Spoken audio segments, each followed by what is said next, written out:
lebih tinggi gitu ya, maka untuk kompresor paralel itu adalah untuk mengejar kapasitas yang lebih besar. Ya. Jadi kalau misalnya untuk satu kompresor saja sudah bisa memenuhi tekanan discharge yang diinginkan, ya kita tidak perlu menambah satu kompresor secara seri. Ya. Yang kita inginkan kalau misalnya satu kompresor itu sudah cukup, berarti kita akan menambah kapasitasnya supaya bisa menghandle atau mengakomodir jumlah gas yang lebih besar. Itu adalah tujuan dari konfigurasi paralel ini. Ya. Nah, di dalam kita menjalankan kompresor dengan konfigurasi paralel, ya sekali lagi ini yang saya tekankan itu adalah konfigurasi paralel. Kalau konfigurasi seri kemarin itu yang Anda evaluasi adalah mana yang di depan, mana yang di belakang, gitu ya. Kalau paralel berarti tidak ada yang mana yang di depan atau tidak ada yang di belakang. Tetapi yang ada itu adalah sistem pembebanannya, ya. Jadi gimana sistem pembebanannya? Ya, ada 3 hal atau 3 operasi yang kita bisa lakukan gitu ya. Jika kompresor itu dirangkai secara paralel terkait dengan operasi pembebanannya. Jadi ada 3 ya. Yang pertama itu adalah main swing operation ya. Main swing itu artinya apa? Dari kata main itu adalah yang utama, swing itu adalah sisa. Ya, jadi ini kalau untuk bagian yang pertama itu adalah satu kompresor itu akan menerima pembebanan maksimum, jadi kompresor utamanya. Sedangkan sisa aliran itu akan dihandle atau diolah oleh kompresor yang kedua. Ya, jadi ada pembebanan utama dan pembebanan swing, gitu ya, atau sisanya. Ya. Terus kemudian ada tipe pembebanan yang equal flow. Ya, jadi ada kalau misalnya 2 kompresor dijalankan paralel gitu ya, dijalankannya itu masing-masing mendapatkan 50%, 50%. Maka itu adalah konfigurasi equal flow operation. Ya. Jadi 50% masuk ke kompresor 1, maka 50% sisanya itu adalah masuk ke kompresor yang kedua. Ya. Kemudian tipe yang ketiga itu adalah equidistance. Ya, equidistant itu artinya apa gitu ya. Ini kita buat sedemikian hingga jaraknya terhadap surging itu adalah sama secara percentage. Gitu. Ya. Jadi nanti akan kita lihat secara sedikit lebih detail gitu ya, apa dari masing-masing konfigurasi ini. Kita mulai dari konfigurasi yang pertama yaitu main dan swing. Gitu ya. Jadi katakanlah saya punya 2 kompresor ini ya dan konfigurasinya ini saya bikin secara paralel. Ya, tidak secara seri seperti tugas Anda tetapi secara paralel. Ya. Yang artinya apa? Aliran umpan ini akan di-split menjadi 2. Ya, satu diolah oleh kompresor yang pertama, kemudian sisanya akan diolah oleh kompresor yang kedua. Ya, nah sekarang bagaimana metode pengalirannya? Metode pengaliran yang pertama itu adalah gitu ya, ada yang istilahnya main swing. Main swing itu artinya apa? Gitu ya. Untuk kasus di gambar ini gitu ya, kompresor yang kedua itu akan mendapatkan pembebanan maksimum. Ya, jadi sebagian gas yang mengalir ke kompresor itu dialirkan ke kompresor yang kedua. Ya, sebagian besar. Berapa jumlahnya yang bisa dihandle oleh kompresor 2 sampai dia mampu maksimum menghandle gas tersebut. Ya. Nah, sisanya itu adalah baru masuk ke kompresor yang pertama. Ya. Nah, sekarang kapan konfigurasi karena kalau setelah kita tahu ya ada pembebanan utama, ada pembebanan swing atau pembebanan sisa. Kapan konfigurasi ini akan dipakai? Ya, biasanya konfigurasi dipakai itu apabila gitu ya, kompresor yang kedua itu memiliki daya ketahanan yang lebih baik dibandingkan kompresor yang lain. Misalnya contohnya gitu ya, kompresor yang kedua ini pengadaan baru. Sedangkan kompresor yang pertama itu adalah kompresor lama. Ya. Jadi kalau misalnya kita punya satu kompresor baru dan kemudian pengadaan lama, yang biasanya kita lakukan itu adalah atau yang biasanya perusahaan lakukan itu adalah dia akan melakukan pembebanan lebih kepada kompresor yang memiliki ketahanan yang lebih baik gitu ya. Jadi pembebanan di situ akan ditambahkan, kemudian sisanya baru dihandle oleh kompresor yang pertama, gitu ya. Jadi kalau di sini seperti halnya gitu ya, kompresor 2 ini adalah orang muda, kemudian kompresor 1 ini adalah orang tua. Jadi kalau misalnya pembebanan kerjanya seperti apa, ya yang muda ini yang masih punya daya tahan yang lebih kuat, itu diberikan beban yang lebih dibandingkan kompresor yang pertama. Tujuan utamanya itu adalah menghindari kegagalan kompresor. Karena apa? Dengan berjalannya waktu, semakin lama kompresor itu adalah kegagalannya akan semakin membesar, kegagalan operasi ya, failure gitu dan lain sebagainya. Ya, oleh karena itu biasanya kompresor yang lebih muda, lebih baru itu akan diberikan pembebanan lebih. Ya.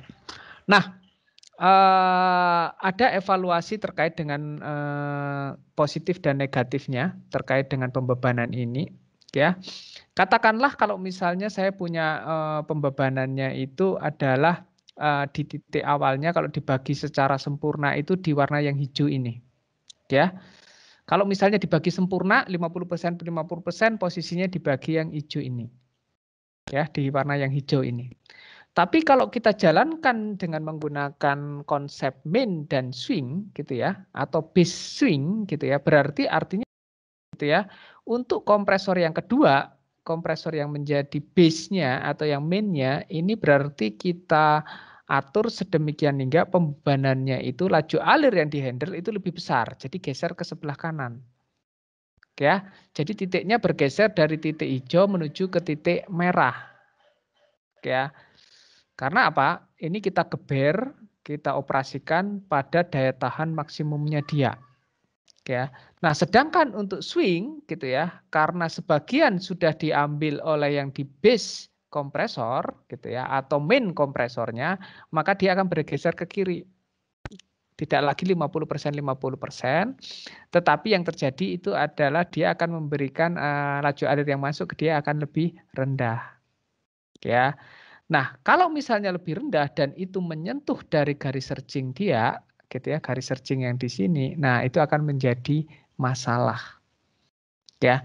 Dan kalau misalnya menyentuh garis searching berarti kita harus membuka yang namanya kemarin sudah kita pelajari minggu kemarin yaitu anti search valve-nya.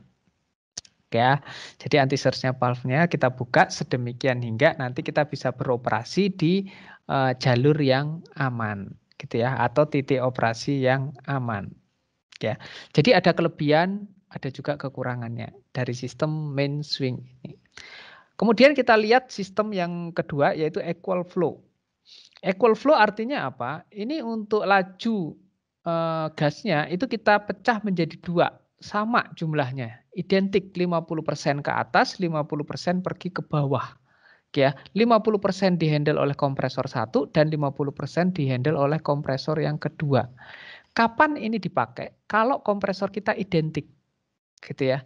Kalau kompresor kita identik, umurnya sama, ya misalnya Anda mau membangun plan-nya itu apa? Plan-nya itu ada 2 train, gitu ya, 2 train. Terus kemudian 2 train tersebut, gitu ya, Anda membeli kompresornya identik, ya. Maka Anda umumnya perusahaan itu akan menggunakan sistem equal flow. Ya, yaitu adalah 50% masuk ke train 1 di mana kompresor 1 ada, kemudian 50% akan masuk ke kompresor yang kedua di mana train kompresor yang kedua itu berada di train yang kedua. Gitu ya. Jadi kalau misalnya identik gitu ya, yang terjadi itu adalah identik, maka kita akan menggunakan ini. Tetapi kalau tidak identik, ya, kurva performansinya tidak sama, ya, yang terjadi itu adalah Anda bisa mengalami yang namanya kondisi yang seperti digambarkan di sini. Kalau Anda memiliki satu kompresor dengan jelajah kapasitas yang tinggi dan satu itu adalah jelajah kapasitas yang rendah, gitu ya. Kemudian Anda operasikan 50% 50%, ya. Bisa jadi di kompresor yang pertama yang dia memiliki kurva performansi dengan jelajah yang lebar itu aman, tetapi di kompresor yang kedua di mana jelajah operasinya itu relatif sempit, dia mengalami yang namanya surging. Ya. Jadi di sini apa yang harus Anda lakukan, Anda harus memahami bagaimana karakteristik kurva performansi dari kedua kompresor tersebut. Oke. Nah, gimana kalau misalnya saya punya yang namanya dua kurva performansi ya yang berbeda antara kompresor 1 dengan kompresor 2. Ada metode yang ketiga yang disebut sebagai equidistance. Equidistance bukan berarti misalnya equi itu adalah equimolar, tidak gitu ya. Equidistance itu adalah jaraknya terhadap garis searching itu dibuat sama. Ya. Berapa jumlah yang mengalir ke kompresor 1 dan kompresor 2 itu akan kita lihat berdasarkan jaraknya terhadap garis searching-nya. Jadi kalau misalnya kita lihat di sini, kompresor 1 dan kompresor 2 itu memiliki perbedaan dari kapasitas atau kelebaran dari kurva performansinya. Ya, kurva 1 itu lebih lebar, ya, sedangkan kurva 2 itu lebih sempit. Ya. Yang kita lakukan itu adalah kita buat garis-garis imajiner gitu ya, menyatakan jaraknya terhadap garis searching atau garis yang paling kiri ini. Ya, misalnya kita bikin itu adalah di sini ada garis 0,1, 0,2, 0,3 terhadap jarak dari garis searching. Begitu juga untuk yang kompresor yang kedua, kita bikin itu adalah 0,1, 0,2, 0,3. Ya. Jadi pembuatan ini itu biasanya didasarkan atas berapa jaraknya ke garis searching-nya dibagi dengan jumlah fluid pada saat dia mengalami searching. Jadi relatif terhadap jumlahnya. Ya. Nah, yang dimaksud dengan equidistance itu adalah ya, kalau di kompresor yang satu jaraknya itu adalah 20%, maka di kompresor yang kedua harusnya jawabnya juga 20%. Oke, jadi di sini bukan laju alirnya yang sama, beda ya, bukan laju alirnya yang sama, tetapi yang sama itu adalah jaraknya terhadap garis searching-nya dia. Ya. Nah, untuk yang pengendalian yang terakhir ini atau sistem konfigurasi yang terakhir ini, gitu ya, advantage-nya banyak gitu ya, keuntungannya sudah kita lihat kalau misalnya kompresor 1 mengalami jauh dari searching, maka kompresor 2 juga akan pasti jauh dari searching gitu ya. Kalau kompresor 1 mendekati searching, dia juga akan mendekati searching. Ya. Jadi ini adalah keuntungannya, jadi mereka bisa menjauhi titik searching pada mode yang sama. Berbeda dengan yang mode yang pertama, yang masalah main swing, biasanya swing itu yang akan kena searching. Oke ya, tetapi kalau misalnya sini pembebanan terhadap searching-nya itu dibagi sama. Ya, jarak relatifnya akan sama. Ya. Tetapi kelemahan dari sistem ini itu adalah biasanya ini sistem pengendalian jauh lebih kompleks gitu ya daripada sistem yang pertama dan sistem yang kedua. Ya. Nah, untuk mengetahui ini, evaluasi seperti ini, mana yang terbaik untuk suatu kasus, biasanya kita lakukan studi dinamik, gitu ya, studi dinamik konfigurasi dua paralel. Jadi kalau misalnya Anda tertarik untuk melihat bagaimana evaluasi kompresor dengan mode paralel ini, gitu ya, sebenarnya ada mata kuliah yaitu pemodelan dinamik sistem proses. Itu biasanya diberikan di S2. Ya, termasuk kita mengevaluasi sistem mana sih yang terbaik dari ini untuk suatu kasus. Karena belum tentu gitu ya, equidistant ini jauh lebih baik dari equal flow ataukah yang main swing gitu ya. Bergantung dari kasus yang kita hadapi. Jadi ini kasus per kasus. Ya.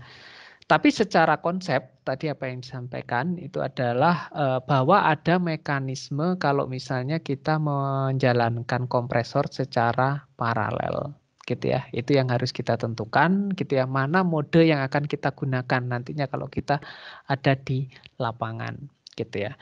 Sepaham yang saya tahu gitu ya. Misalnya untuk yang kompresor lama dan kompresor baru gitu ya, main swing ini. Ya, kalau misalnya dulu di total atau sekarang jadi PHE apa itu ya? Pertamina Hulu Mahakam PHM ya gitu ya. Itu ada yang menjalankan sistem main swing gitu ya. Karena ada kompresor yang relatif baru, jadi digunakan ini terus kemudian ada yang nge-swing gitu ya. Untuk beberapa unit baru itu ada yang modenya equal flow ya, di Sumatera juga ada yang menggunakan equal flow. Equidistance juga ada gitu ya. Jadi kalau misalnya ditanya, Pak, apakah ketiganya itu jamak dilakukan di industri kimia? Nah, tiga-tiganya jamak. Pilihannya gimana? Nah, pilihannya adalah bergantung dari evaluasi kita. Mana yang terbaik antara mean swing, antara equal flow, ataukah dengan yang equidistance. Oke, baik. Ada yang ditanyakan terkait dengan materi sistem konfigurasi paralel ini? Saya ingin bertanya, Pak. Silahkan. Untuk yang operasi equidistance tadi kan ada berdasarkan itu ya Pak, jarak search control line-nya itu ya Pak, yang sama. Betul. Yang pengen saya tanyakan itu penentuan search control line-nya itu seperti apa? Apakah ada persamaannya atau jarak relatif saja? Ya, jadi search control line apakah itu ada persamaannya ataukah tidak? Ya, search control line itu biasanya berdasarkan standar dari masing-masing perusahaan. Ya, ada yang menggunakan 5% dari jarak searchingnya, ada 7% dari jarak searchingnya, ada 10% dari jarak searchingnya dia, gitu. Semakin besar jarak search control line ke searching line-nya, semakin konservatif. Ya, jadi semakin konservatif. Konservatif itu artinya apa? Ya, operasi Anda akan semakin aman. Apa sih pentingnya search control line ini? Itu adalah search control line itu menjadi alarm buat anti search itu mau membuka atau tidak. Gitu. Seperti yang Anda pahami kemarin, contoh kemarin ketika kita bergeser ke sebelah kiri, ini anti search itu sudah was-was ini. Saya harus membuka atau enggak nih? Oke ya. Jadi pengendaliannya itu seperti itu, pengawasan ini. Begitu menyentuh garis yang namanya search control line gitu ya. Jadi begitu menyentuh yang namanya search control line gitu ya. Oke ya, berarti dia sudah harus siap-siap nih membuka nih. Duh, udah kena search control line. Saya harus siap-siap membuka nih. Ya, kalau bergeser terus ke kiri, nah dia sudah mulai itu, ya membuka dengan bukaan berapa, misalnya 5%, gitu. Geser ke kanan nggak ini dengan ini. Kalau terus-terusan ke kiri, wah berarti dia akan buka terus, gitu ya. Jadi kalau semakin besar nilai search control line atau semakin ke kanan search control line, berarti dia akan semakin konservatif, semakin aman. Nah, amannya itu apa? Karena jaraknya ini masih jauh dari search line-nya, berarti masih ada banyak safety margin. Ya, safety margin supaya tidak tersentuh garis search line-nya dia. Ya, setahu saya gitu ya, kalau untuk salah satu company di Sumatera multinasional, ya saya tidak sebutkan namanya ya, tapi mungkin kalian sudah tahu. Oke, itu untuk search controlnya dia menggunakan 7-10%. Kemudian ada beberapa perusahaan juga gitu ya, itu yang menggunakan nilainya 5% dari ini. Ya, jadi itu merupakan ketetapan saja. Oke ya, ketetapan saya itu mau menggunakan nilai search control line itu berapa. Oke ya, sudah cukup menjawab? Ya Pak, terima kasih. Oke, baik. Ada lagi yang lain? Saya mau bertanya, Pak. Oh ya, silahkan. Tapi kok kecil ya? Bisa di... Sekarang sudah jelas, Pak. Oke, ya. Untuk yang main swing operation, Pak. Ya, sebentar. Main swing operation. Nah, ini. Iya, saya masih belum paham maksudnya kompresor yang kedua daya tahan lebih kuat tuh bagaimana ya, Pak? Apakah artinya pasti jelajahnya lebih besar atau yang penting dia lebih baru saja? Itu. Terima kasih, Pak. Oke, baik. Jadi apa syarat supaya satu kompresor itu bisa menjadi mainnya atau yang utamanya dia? Ya.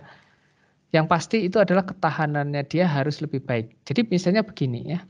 Saya punya 2 kompresor. Ya, sama-sama beli baru.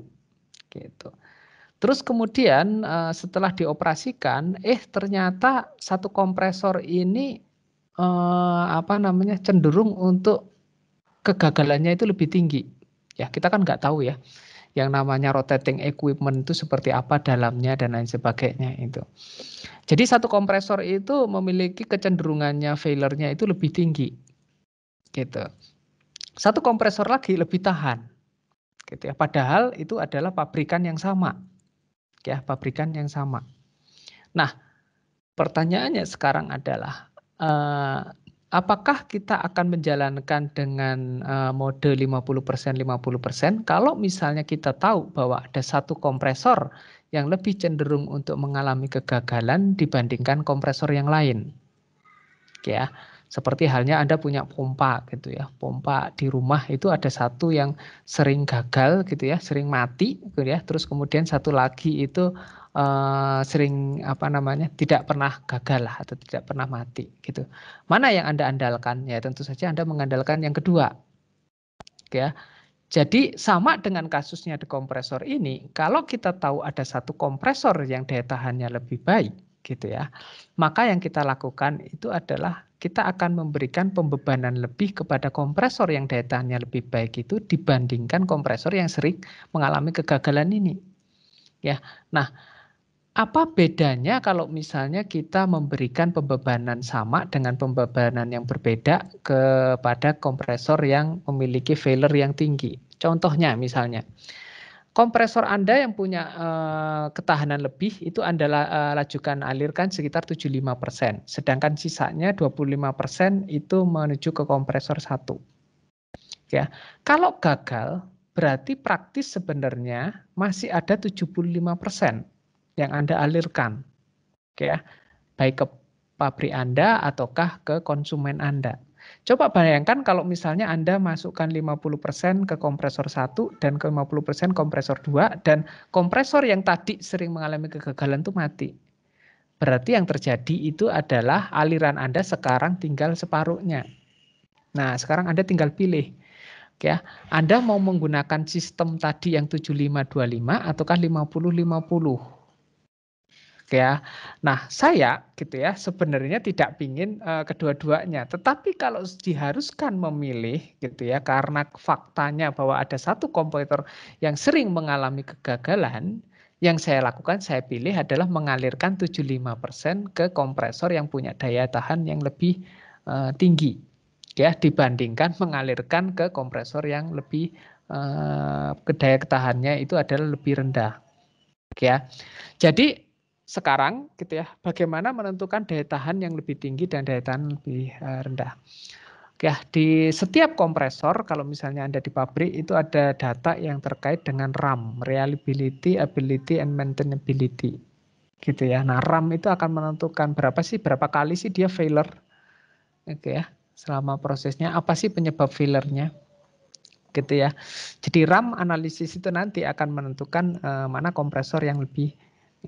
Dan biasanya kompresor yang memiliki daya lebih tahan yang lebih tinggi itu adalah kompresor yang pengadaannya itu lebih baru daripada kompresor yang lama. Ya, nah tentu saja apa? Ada banyak faktor kalau misalnya Anda lihat dengan berjalannya waktu, dengan berjalannya operasi menyebabkan kompresor itu performanya turun. Misalnya aus, ya, kemudian kerak di oli, ya, terus kemudian sistem pemanasannya dia, ya, seal dan lain sebagainya. Yang dulunya itu seal-nya bagus ketika beli gitu ya, yang terjadi sekarang itu adalah karena sudah kena panas dan lain sebagainya, seal-seal-nya itu sekarang menjadi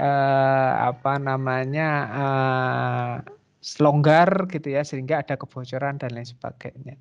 Ya, oleh karena itu biasanya kalau misalnya kompresor yang lebih baru itu biasanya memiliki daya tahan yang lebih baik dibandingkan dengan kompresor yang lama, gitu ya. Baik, sudah cukup menjawab ataukah ada bagian yang perlu dievaluasi lagi? Sudah, terima kasih, Pak. Oke, ya. Oke, ada pertanyaan lagi? Tidak ada. Kalau misalnya tidak ada, oke ya, saya akan sudahi untuk masalah kompresor ini, ya. Oke, sebenarnya masih ada pompa, tapi saya agak sedikit alihkan terlebih dahulu supaya kita tidak bosan dengan kurva performansi. Jadi saya untuk hari ini akan mendemokan simulasi terkait dengan evaluasi kinerja proses, yaitu reaksi sintesis amonia. Ya, apakah sudah terlihat PDF saya di layar Anda? Sudah, Pak. Sudah. Ya. Jadi minggu ini kita akan masuk bagaimana kita mengevaluasi reaktor. Kalau kemarin kita bisa mengevaluasi kompresor dengan kurva performansinya, termasuk juga kita sudah mencoba di HYSYS itu adalah search kompresor analisis, ya, fitur baru di HYSYS. Bagaimana kita mengevaluasi kecukupan dari sistem pengamanan kompresor, ya. Nah, sekarang kita berpindah ke bagaimana kita mengevaluasi proses reaktor maksud saya. Nah, untuk mengevaluasi reaktor itu biasanya kita akan melihat dari berapa konversi yang dihasilkan. Ya. Nah, tentu saja ya, di dalam pabrik tidak diberikan langsung konversi reaktor A itu adalah sekian, konversi reaktor B itu adalah sekian, konversi reaktor C itu adalah sekian. Ya, tidak diberikan, tidak ada data yang tiba-tiba itu adalah oh konversinya sekarang itu A. Konversi sekarang itu 10%, konversi yang besok itu adalah misalnya estimasinya 9%. Nah, tidak ada seperti itu. Ya, yang ada itu adalah kita harus mengevaluasi data-data yang disampaikan dalam bentuk tekanan, temperatur, konsentrasi.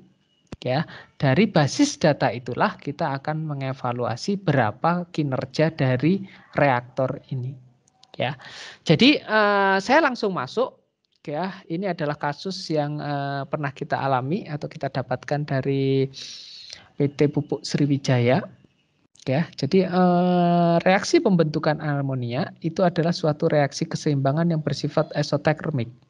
Esotermik artinya apa? Nanti bahwa temperatur keluaran itu pasti akan memiliki temperatur yang lebih tinggi dibandingkan temperatur masuknya. Ya, itu kita pahami sebagai itu adalah bagian dari reaksi eksotermik. Ya. Kemudian reaksinya itu adalah N2 ditambah 3H2 menjadi NH3. Ya, jadi ini sekaligus untuk mereka yang persiapan KP menuju ke Pusri, Petro sama Kujang gitu ya. Jadi nanti kalau misalnya Anda KP online-nya di sana gitu ya, Anda sudah paham terkait dengan proses sintesis amonia ini. Nah, bentuk konfigurasinya atau proses flow diagramnya seperti apa? Gitu ya. Jadi konversi satu tahap amonia gitu ya, atau konversi sintesis amonia satu tahap itu biasa sekali. Ya. Jadi nilainya itu adalah biasanya di bawah 20%, kecil sekali. Ya. Oleh karena itu, reaksi satu itu adalah kita tidak jalankan itu di unggun tunggal. Ya. Yang kita jalankan itu adalah di unggun bertahap, ya, atau unggun jamak. Ya. Oleh karena itu dalam proses flow diagram ini gitu ya, Anda lihat bahwa ada unggun 1, unggun 2, unggun 3 dan unggun 4. Ya, jadi reaktor sintesis amonia itu ada 4 bed. Bed 1, bed 2, bed 3, bed 4. Ya, meskipun terlihatnya itu adalah cuma satu kolom saja, tapi sebenarnya itu terbagi menjadi 4 bed, di mana di masing-masing bed itu ada katalisnya. Ya. Nah, karena reaksinya eksotermis, ingat ya reaksi eksotermis, ya. Eksotermis itu adalah reaksi yang menghasilkan panas. Ya. Dan kalau misalnya panasnya berlebih, yang terjadi itu adalah reaksi itu kalau misalnya panasnya berlebih tidak akan mencapai titik konversi yang lebih tinggi lagi. Ya. Jadi dia akan bergeser reaksinya menuju ke sebelah kiri. Oleh karena itu dijaga agar ketika masuk ke dalam unggunnya itu temperaturnya bisa relatif rendah. Caranya apa? Ada sistem namanya quenching. ya, untuk mengejar keseimbangannya dia itu nantinya harapannya itu adalah keseimbangan menuju keseimbangan yang paling tinggi, ya. Jadi keluaran masing-masing bed ini kita quench. Ini kita quench.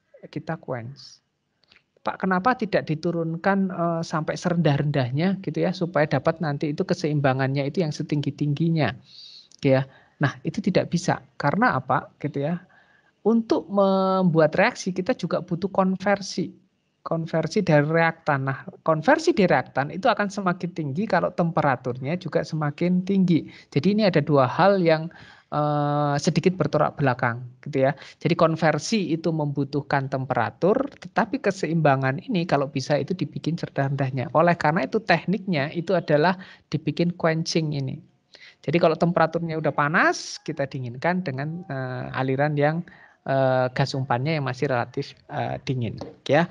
Jadi ada 4 unggun, ya. Nah, datanya yang kita dapatkan di sini gitu adalah data dalam bentuk seperti ini. Tidak ada yang namanya efisiensi unggun 1 gitu ya, atau konversi unggun 1, tidak ada. Ya, yang ada itu adalah data-data seperti ini. Ya. Apa yang harus kita lakukan untuk mengevaluasi reaktor ini itu adalah kita harus mengubah data-data ini sedemikian hingga nantinya kita dapatkan berapa performa di setiap unggunnya, gitu ya. Ini diberikan bahwa unggun 1 ini punya inletnya itu adalah 353, keluarnya adalah 481. Logik karena ini adalah reaksi eksotermis. Ya, tetapi dari 481 ini kita turunkan lagi. Ya, jadi dapat 389 ya. Kemudian naik lagi karena terjadi reaksi itu adalah 451. Ya, dari 390 naik menjadi 430. Kalau Anda lihat ini deltanya dari temperatur inlet menuju outlet, ya, itu nilainya itu adalah semakin mengecil. Artinya apa? Gitu ya, konversinya juga pasti nanti akan semakin mengecil. Ya. Oke, nah terus kemudian ini adalah data inletnya, ya. Ini kemudian data unggun base-nya. Ya, jadi baik. Apakah sudah dipahami permasalahan yang kita hadapi? Jadi kita diminta itu adalah sebenarnya kasusnya itu adalah unggun manakah sekarang yang memiliki performanya tidak baik, ya? Apakah unggun 1, unggun 2, unggun 3 ataukah unggun 4? Ya, dari data yang disampaikan ini tadi. Ya. Permasalahan sudah dipahami ya? Sudah? Ada yang masih kebingungan dengan permasalahannya atau deskripsi prosesnya?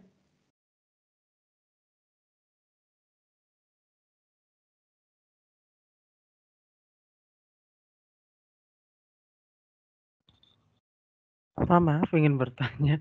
Silakan. Bukan bertanya sih Pak, boleh minta tolong dijelaskan sedikit lagi nggak Pak tentang si diagram alirnya ini Pak? Oke, diagram alirnya ini. Oke ya. Jadi diagram alirnya ini adalah gas umpan. Ini gas umpan ini temperaturnya relatif rendah. Kalau nggak salah itu temperaturnya itu 128. Ya. Jadi temperatur di sini ini adalah 128 gitu ya. Kemudian masuk ke ini istilahnya itu adalah feed product exchanger. Ya, jadi apa? Ya, kita pahami jadi produk dari reaktor amonia ini adalah eksotermis. Gitu ya. Temperatur gas umpan itu adalah cuma 128. Reaktor proses konversi NH2 dan NH3 menjadi NH3 amonia itu dilangsungkan pada kurang lebih temperaturnya itu adalah di 300-an. Jadi apa? 128 ini masih terlalu dingin. Ya, masih terlalu dingin. Kita perlu naikkan menuju ke 350 atau 300-an berapa gitu ya. 300 berapa sih ini? Oke ya, 320 gitu ya. Ya, jadi reaksinya supaya bisa terkonversi itu dibutuh 350. Oleh karena itu kita tukarkan panasnya dari keluaran reaktor, ya, panasnya akan diambil oleh umpan ini. Ya, umpan ini menuju ke temperatur supaya dia itu bisa mencapai temperatur yang diinginkan. Ya. Nah, apa yang kita lakukan di sini gitu ya, setelah kita tukarkan panasnya, ya, berarti kan temperatur dari 128 ini sudah naik ya ke temperatur 300-an. Sudah siap untuk kita lakukan reaksi. Kalau misalnya terlalu panas, ini nanti quench 1 ini yang akan membantu mendinginkan. Ya, kalau terlalu panas ya, keluaran dari ini terlalu panas itu ya, nanti quench 1 ini yang akan mendinginkan. Oke. Nah, kemudian ya, jika umpan ini sudah siap, dia akan masuk ke unggun yang satu. Ya, unggun bed 1 dari reaktor sintesis amonia. Ya, karena reaksinya eksotermis, maka keluaran di sini ini masih temperaturnya di atas 300. Ya, karena eksotermis tadi. Eksotermis adalah tipe reaksi yang nantinya produknya itu temperaturnya lebih tinggi daripada umpannya. Ya. Nah, apa jadinya kalau temperaturnya lebih panas gitu ya, keseimbangan reaksinya nggak akan tercapai. Ya, meskipun nanti konversinya bagus, tapi keseimbangannya tidak akan tercapai. Yang kedua itu adalah temperatur terlalu panas itu tidak baik untuk katalis. Terjadi nanti itu aglomerasi pada katalis. Ya, oleh karena itu ini dicampurkan dengan quench yang tadi temperaturnya 128. Ya, harapan apa? Pencampuran tersebut akan menghasilkan ya spesifikasi temperatur masuk ke quench 2 ini bisa lebih rendah. Ya. Nah, kalau misalnya itu bisa lebih rendah, siap untuk masuk ke unggun yang kedua. Unggun kedua prosesnya sama, yaitu adalah reaksi N2 ditambah H2 menjadi NH3 gitu ya, dan reaksinya itu adalah eksotermis. Artinya apa? Temperatur keluar ini juga akan lebih panas dibandingkan temperatur masuknya. Oleh karena itu, supaya tidak terlalu panas di unggun yang ketiga, kita campurkan dengan quench 3 yang temperaturnya masih 100-an.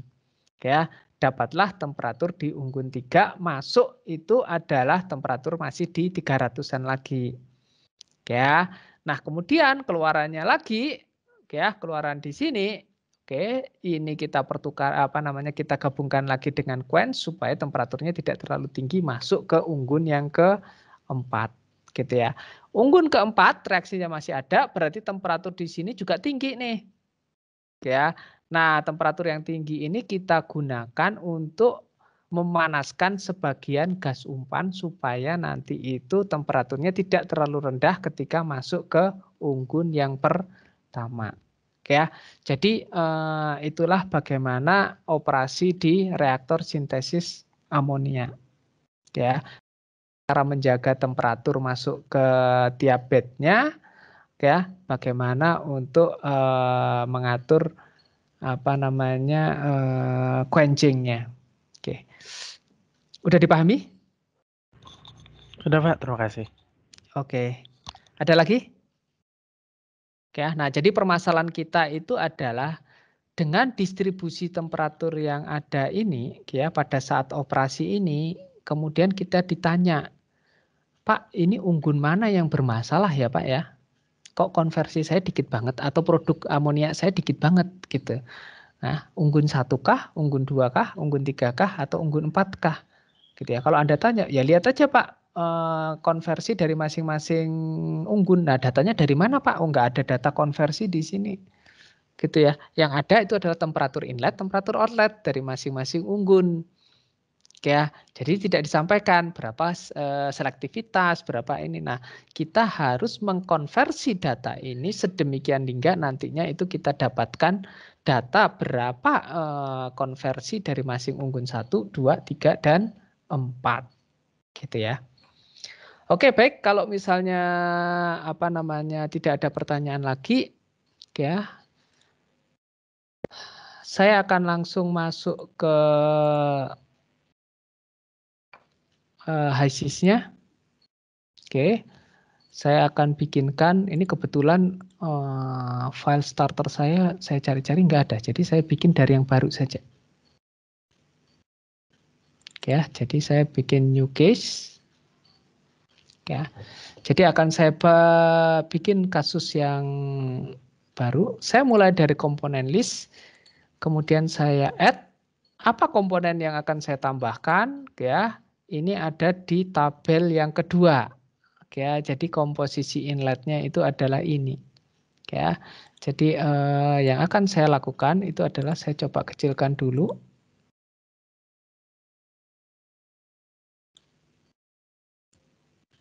Ya, supaya terlihat buat saya. Oke, saya akan atur sedemikian hingga urutannya mengikuti urutan yang ada di tabel 2 ini. Jadi akan saya mulai dari nitrogen. Ya, saya add. Kemudian ada hidrogen H2. Ya, terus kemudian ada NH3. Ya, atau amonia. Oke. Terus kemudian ada metan atau C1. Oke. Terus kemudian ada AR. Argon. Ya, nah, kalau misalnya saya lihat urutannya udah sesuai. Ya, di sini. Oke. Apabila jumlah komponen sudah sesuai, ya, maka saya akan tinggal menentukan fluid package-nya. Saya akan tentukan fluid package-nya itu adalah dengan menggunakan, katakanlah di kasus kita ini kita gunakan Peng Robinson saja. Oke, ya. Oke, baik. Terus kemudian apakah ada yang perlu kita tambahkan lagi? Kira-kira apa lagi? Ada yang memberikan Reaction set ya, Pak. Ya, reaction set-nya. Ya. Jadi di sini itu ada reaksi, yaitu reaksi pembentukan amonia dari N2 menjadi H2 menjadi NH3. Ya, jadi oleh karena itu harus kita buatkan reaction set-nya. Ya. Nah, berapa jumlah reaction set yang harus kita buatkan gitu ya. Ingat kita itu punya ada 4 unggun. Ya, jadi dari proses flow diagram itu kita pahami bahwa ada 4 unggun. Unggun 1, unggun 2 dan unggun 3 serta unggun 4. Ya, berarti nanti di setiap unggun ini ada reaksi yang harus kita masukkan. Gitu ya. Jadi saya add reaksi di sini. Ya. Set reaksi 1 itu akan saya pakai untuk unggun yang pertama. Ya, jadi apa yang saya tambahkan di sini itu adalah new reaction. Tipe reaksinya apa? Ya, kita gunakan sekarang tipenya tipe yang sederhana dulu saja. Ya, tipe konversi. Ya. Jadi saya add tipe konversi. Oke. Kemudian apa yang saya lakukan? Saya double klik. Maaf. Gitu ya. Saya double klik di sini, kemudian saya masukkan reaksi. Reaksinya apa? Reaksinya nitrogen itu adalah menjadi hidrogen dan produknya itu adalah amonia. Oke. Untuk stoichiometrinya gimana? Ya, nitrogen karena dia di bagian reaktan berarti dia adalah -1, benar ya? -1, terus kemudian hidrogen itu adalah -3. Oke, terus kemudian kalau misalnya ini saya kasih balance saja. Nah, nilainya 2.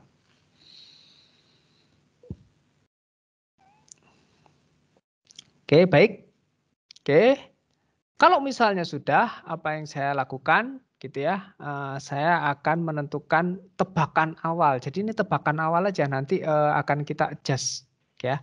Tebakan awal dari reaksi ini misalnya katakanlah seperti yang tadi saya sampaikan, reaksi 1 pas dari konversi amonia itu tidak lebih dari 20%. Jadi katakanlah kita bikinnya itu adalah di sini 15%. Ya.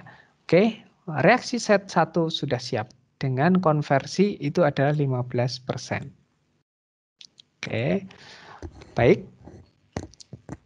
Kemudian apa yang saya lakukan? Saya attach to fluid package. Ya, di sini ada fluid package-nya. Oke. Ready. Itu baru untuk set yang pertama. Kemudian apa yang saya lakukan? Saya akan tambahkan untuk set yang kedua itu adalah untuk reaksi di bed yang kedua. Nah, kebetulan reaksi di bed yang kedua itu adalah sama. Ya. Jadi yang saya lakukan itu adalah saya tetap menambahkan nitrogen, ditambahkan hidrogen, ya, itu akan menjadi yang namanya amonia. Oke, amonia ini nitrogennya itu adalah misalnya -1, kemudian di sini adalah -3, ya, kemudian saya klik balance gitu. Oke, terus kemudian reaksinya konversinya berapa kira-kira? Lebih tinggi dari 15, tadi kan konversi di bed 1 15 ya. Kalau konversi di bed yang kedua, bed selanjutnya lebih tinggi dari 15 sama dengan 15 atau lebih rendah dari 15?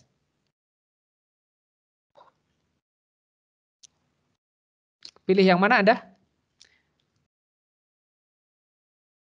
Ya, biasanya itu adalah lebih rendah dari kenapa bisa lebih rendah? Ya karena ada sebagian Na amonia yang sudah terbentuk dari bed yang pertama.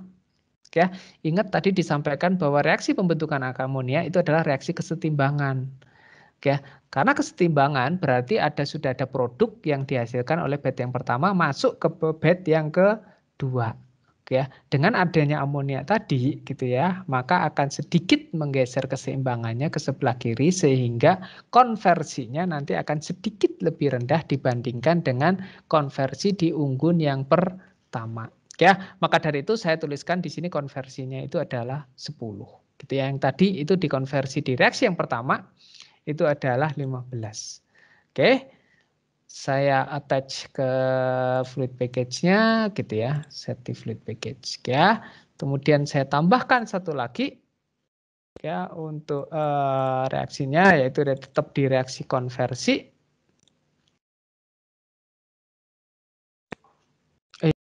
Kan ini sebentar.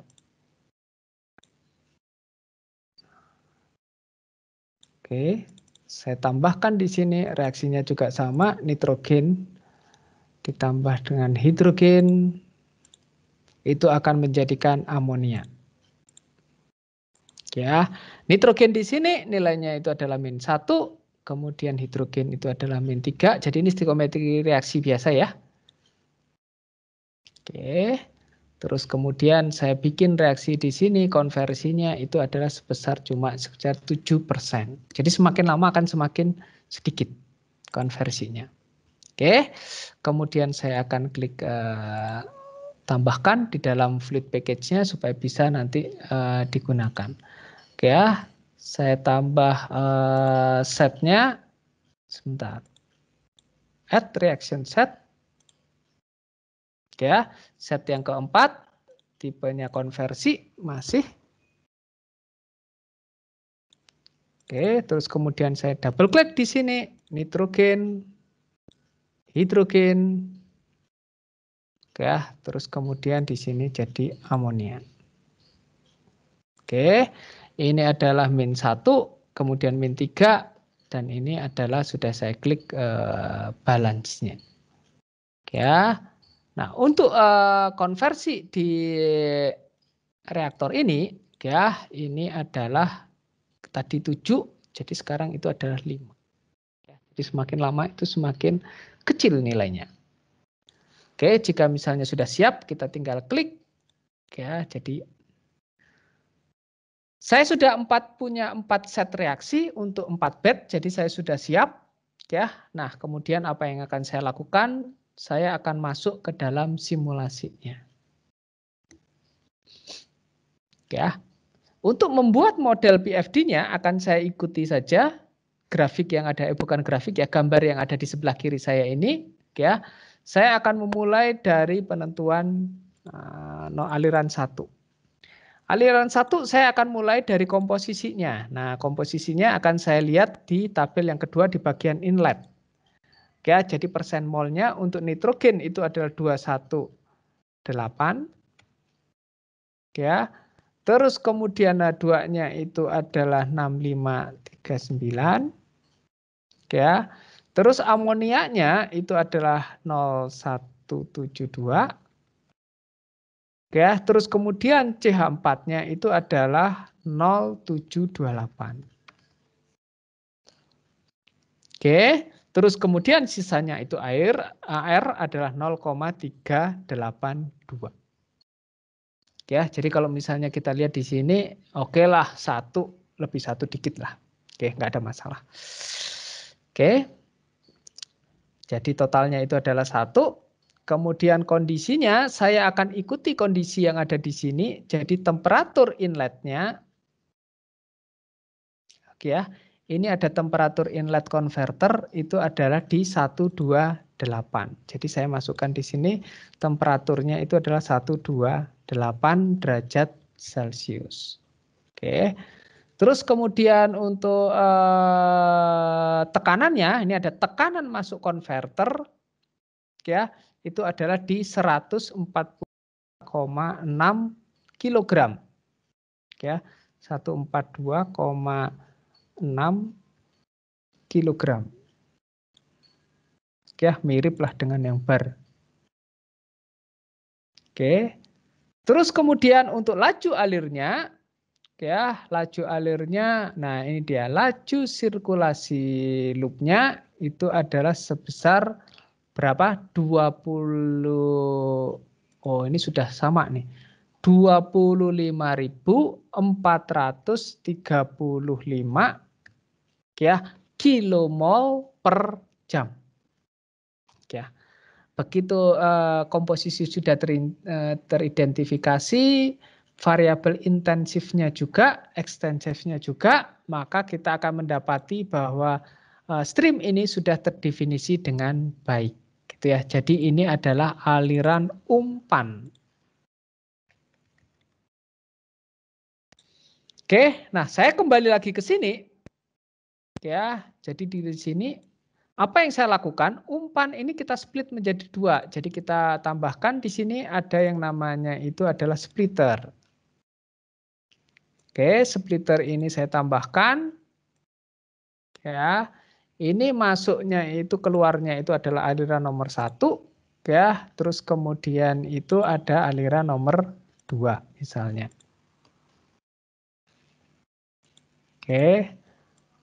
Berapa pembagiannya? Nah, ini nanti akan kita tentukan, ya. Nanti akan kita optimasi. Katakanlah pembagiannya sekarang itu misalnya di sini jadi 0,4, ya, yang masuk ke dalam nantinya itu menuju ke 122C ini, HE122C ini.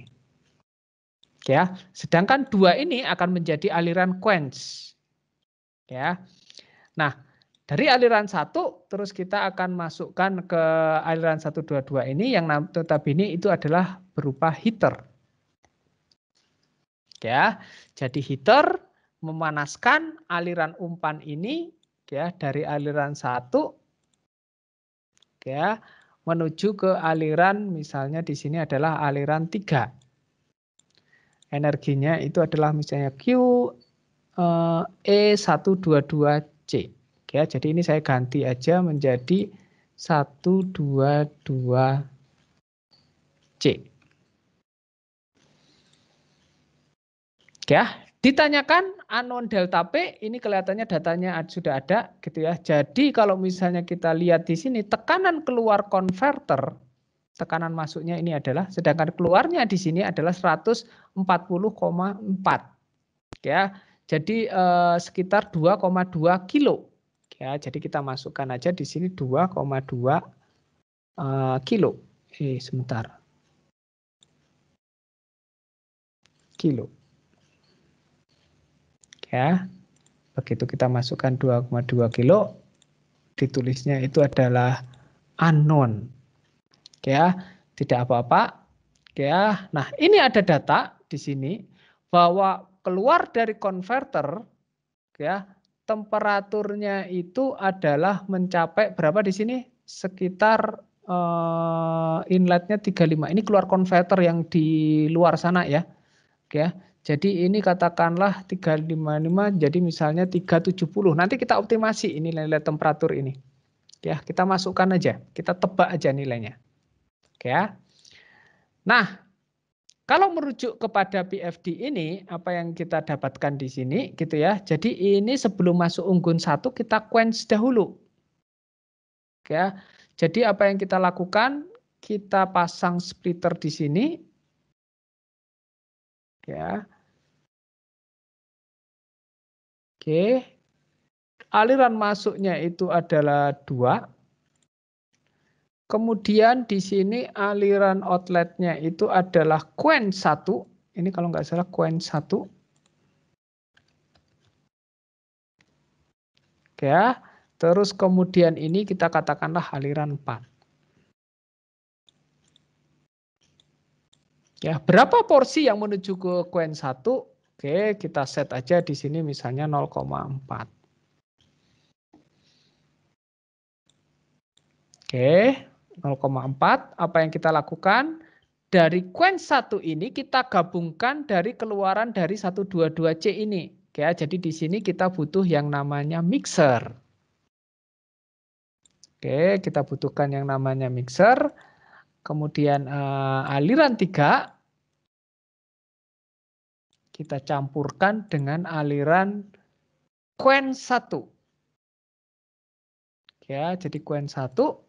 Outletnya itu adalah misalnya kita tulis to bed 1. Ya, jadi ini aliran menuju ke bed yang pertama. Oke. To bed 1. Ini sudah ada yang merekam nggak ya dari tadi? Oh, sudah ada. Oke, dari bed 1 ini apa? Kemudian masuk ke dalam unggun yang pertama. Jadi kita tambahkan di sini ini adalah reaktor. Ya, jadi reaktor yang kita gunakan itu adalah reaktor konversi. Ya, karena tadi kita mendeskripsinya itu adalah sebagai konversi.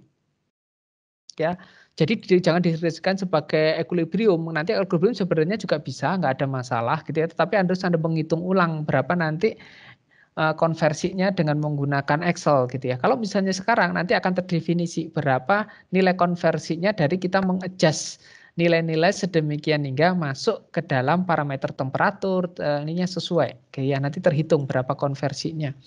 Oke ya. Jadi konversi ini ya, aliran masuknya itu adalah to bed menuju ke bed 1, to bed 1 ya. Vapornya itu adalah di sini vapor bed 1.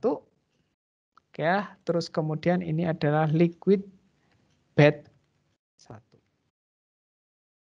Oke, required reaction set. Nah, ini sudah kita siapkan. Reaction setnya itu adalah reaction set yang pertama. Oke, ya. Jadi langsung terhitung berapa nilainya ada di sini. Ya, temperaturnya naik dari 280 menjadi 389. Nah, ini belum sesuai. Nanti akan kita sesuaikan gitu ya. Kita nanti akan menggunakan yang namanya belajar ya, menggunakan modul optimasi di HYSYS. Gitu ya. Oke, kita lanjutkan saja ya. Bed keluaran dari bed 1 ini akan digabungkan dengan quench yang kedua. Ya, quench yang kedua hasilnya dari mana? Asalnya dari splitting aliran 4. Ya. Jadi yang kita lakukan di sini gitu ya, kita tambahkan sekarang itu adalah splitter. Ya, jadi saya tambahkan terlebih dahulu splitternya. Saya tambahkan di sini splitternya. Oke. Aliran 4 masukannya. Ya, terus kemudian keluaran pertama itu adalah quench 2. Ya, jadi quench 2 ini adalah keluarannya. Kemudian selain itu misalnya kita tambahkan aliran 5. Oke. Akan saya tambahkan juga di sini atau saya bagi nilainya misalnya itu adalah 0,3. Ya, ini tebakan awal aja, nanti kita akan optimasi berapa sebenarnya rasio yang benar gitu ya. Jadi ini untuk tebakan awal saja. Oke.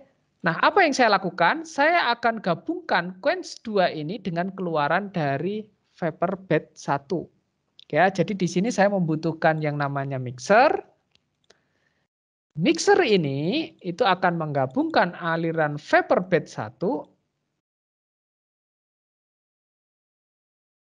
ya dengan quench 2. Nah, ya, supaya lebih bagus saya geser terlebih dahulu. Nah. Oke. Keluaran ini adalah 2 bed 2. Oke, baik. Saya tambahkan lagi reaktornya, yaitu adalah reaktor konversi. Sekali lagi saya tambahkan di sini. Ini untuk apa namanya? Ini saya ganti ya, jangan CRV1, tapi saya bilang ini adalah bed 1. Sedangkan ini adalah bed 2.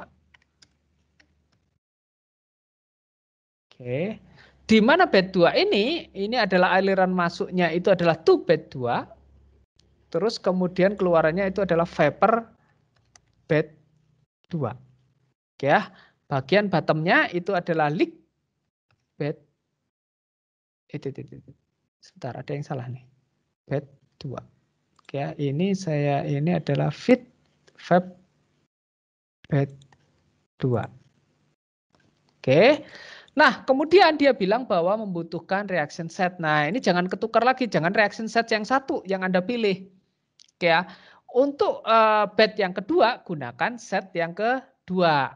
Karena nilai konversinya itu adalah berbeda. Nanti kalau misalnya Anda masih menggunakan bed yang pertama, ya reaction set yang pertama, nanti konversinya dianggap sama dengan bed yang pertama tadi. Padahal ini berbeda. Ya, jadi kita bikinkan di dalam set yang kedua, reaksinya itu adalah reaksi yang kedua. Oke.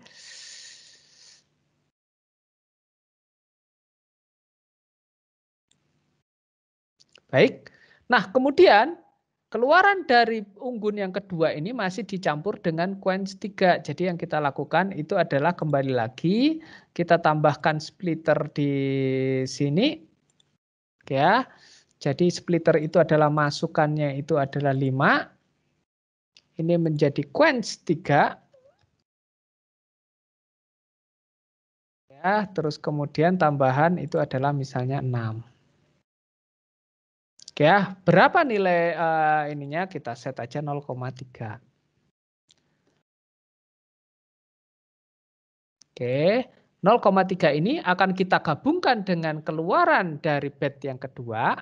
Oke ya, itu yang nanti akan masuk ke bed yang ketiga. Oke, gabungkan lagi di sini vap bed 2. Oke ya, saya gabungkan dengan quench 3. Oke ya, itulah yang nantinya 2 bed 3.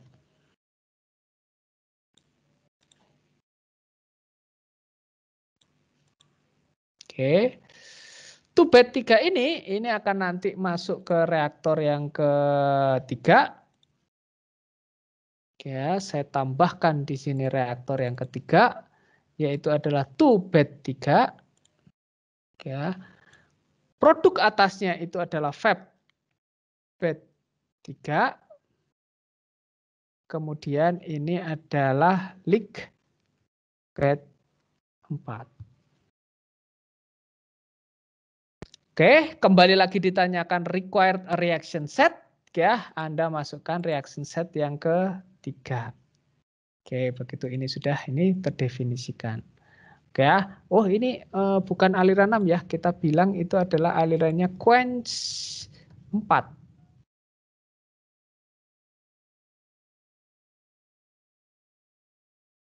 Oke. Nah, aliran quench 4 ini akan digabungkan dengan produk atas dari reaktor bed 3.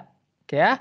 Sedemikian hingga di sini saya akan tambahkan sekali lagi mixer. Ini merupakan penambahan mixer yang terakhir. Oke ya. Jadi akan masuk, saya masukkan vapor bed 3. Saya tambahkan dengan quench 4. Ini adalah 2 bed 4.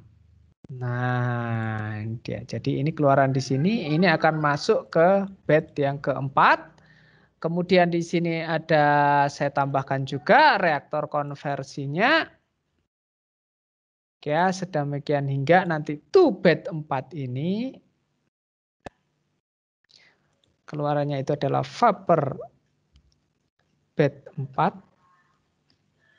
Ini adalah liquid bed 4.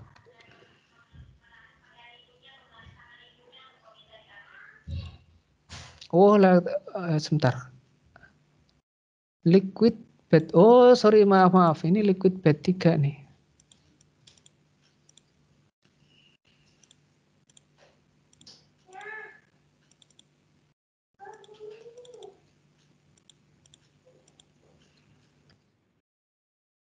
Liquid bed. Nah.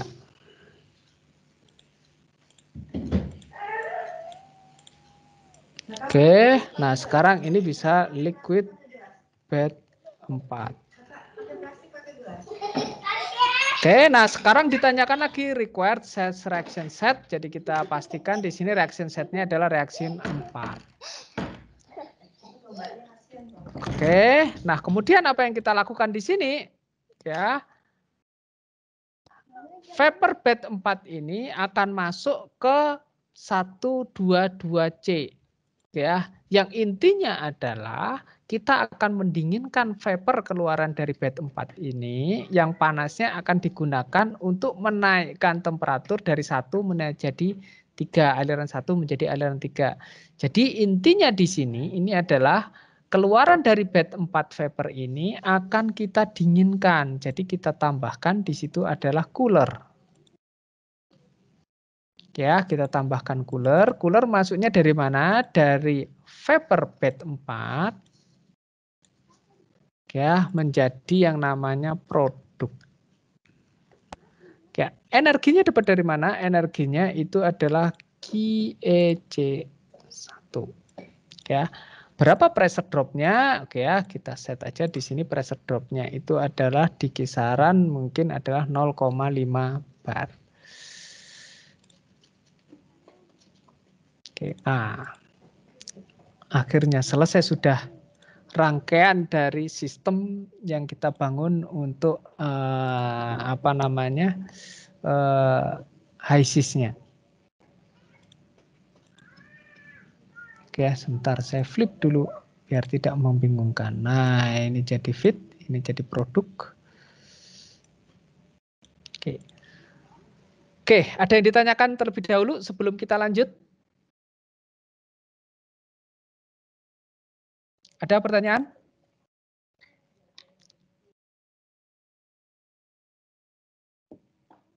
Tidak ada? Ini ada yang bersama-sama saya mengerjakan ini? Ada? Tidak ada?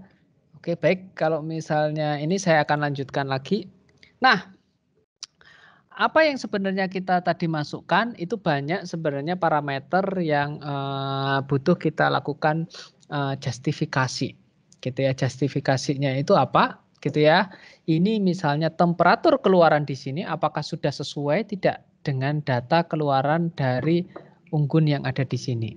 Gitu ya. Jadi apa yang harus kita lakukan di sini gitu ya, kita harus memastikan bahwa tadi misalnya splitting ratio ya, splitting rasionya itu adalah sama dengan ini. Kedua itu adalah memastikan bahwa konversinya itu adalah tepat, sedemikian keluaran dari temperaturnya, keluaran dari reaktor itu juga tepat. Ya, untuk hal itu saya membutuhkan yang namanya itu adalah spreadsheet. Jadi saya tambahkan di sini ini adalah spreadsheet-nya. Ya, tapi sebelum masuk ke spreadsheet saya delete terlebih dahulu, ya. Karena saya mau menggunakan yang namanya optimasi, ya, saya mau menggunakan optimizer spreadsheet, ya. Jadi beda ya spreadsheet antara ini dengan optimizer spreadsheet. Oleh karena itu, saya akan pindah terlebih dahulu, saya cari optimizer dulu. Nah, ini optimizer. Ya, jadi Anda pindah klik ke home ya, tab home. terus kemudian di sebelahnya compressor search itu kita kemarin study thread itu, terus kemudian kita gunakan sekarang itu adalah optimizer. Ada juga nanti data feed ya, kalau ada waktu kita data feed juga. Ini bisa menjadi fungsinya bisa mirip sebagai optimizer, tapi kita gunakan terlebih dahulu optimizer terlebih dahulu. Ya, ini adalah tampilan untuk optimizernya. Nah, di bagian bawah ini ada yang namanya spreadsheet. Ya, kalau kita misalnya klik, keluarlah yang namanya optimizer spreadsheet. Nah, optimizer spreadsheet inilah yang akan kita gunakan untuk melakukan optimasi, gitu ya. Nah, apa yang akan kita lakukan optimasi? Ya, sebelum saya masuk ke optimasi, saya besarkan terlebih dahulu ininya. Jumlah kolom dan row saya, jumlah baris dan kolom saya. Ya, jadi sekarang itu saya punya ada 20. Nah, gitu ya. Apa yang saya lakukan? Saya selaku adalah perbandingan hasil. Perbandingan hasil antara apa? Ya, saya ingin membandingkan hasil yang akan saya dapatkan, gitu ya, atau hasil yang saya peroleh, hasil simulasi terhadap data-datanya. Ya, jadi data yang akan saya lakukan terlebih dahulu ini adalah data terkait dengan desain. Ya, terus kemudian ini adalah hasil simulasi saya. Ya, jadi apa yang saya lakukan pertama, saya akan mengecek terlebih dahulu itu adalah T inlet. T inlet unggun 1. Kemudian T outlet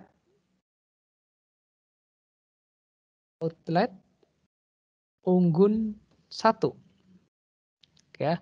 Terus T inlet unggun 2, terus T outlet unggun 2, T inlet unggun 3, T outlet U3, U itu maksudnya unggun ya, atau bed ya. T inlet unggun 4, kemudian T outlet unggun 4, terus kemudian T dari produk. T inlet itu adalah kalau misalnya di sini nilainya itu adalah 353, outletnya itu adalah 481, kemudian ini ada 389, 451, 390, -436, ya, terus kemudian T inlet unggun 4 itu adalah 404, ya, terus kemudian T outlet unggun 4 itu adalah 446, ya, dan T produknya itu adalah di 322. Ya, nah sekarang apa yang kita lakukan?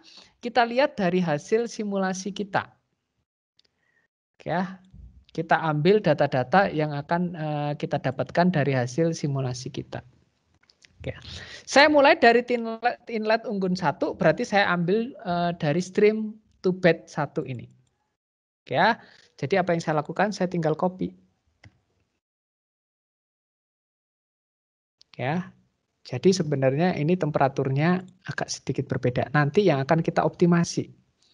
481 itu adalah T outletnya, berarti saya ambil dari sini. Saya paste di sini. Oke, terus kemudian saya ambil dari T outlet inlet yang bed kedua. Saya paste di sini. Kemudian saya copy juga yang temperatur di inlet B3. Saya copy temperaturnya.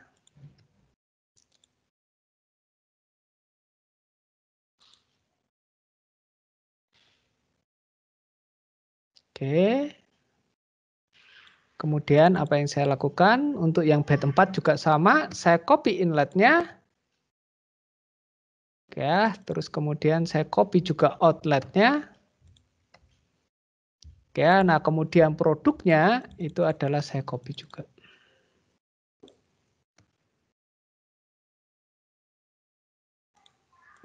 Oke. Ya. Nah, saya sudah mendapatkan ini, berarti saya tinggal delta error.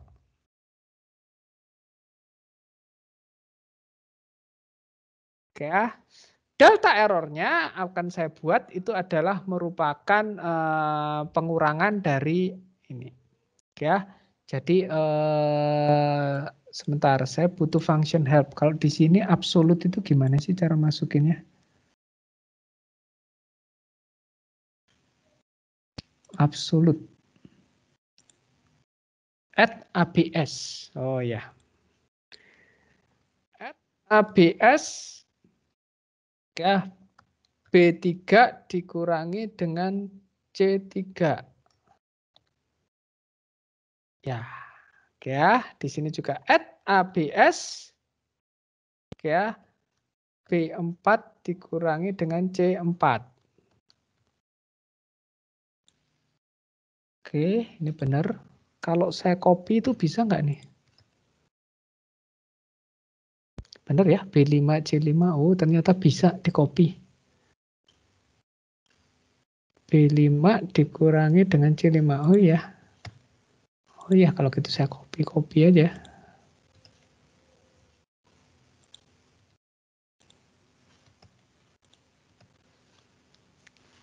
Oke ya. Nah, ini sama dengan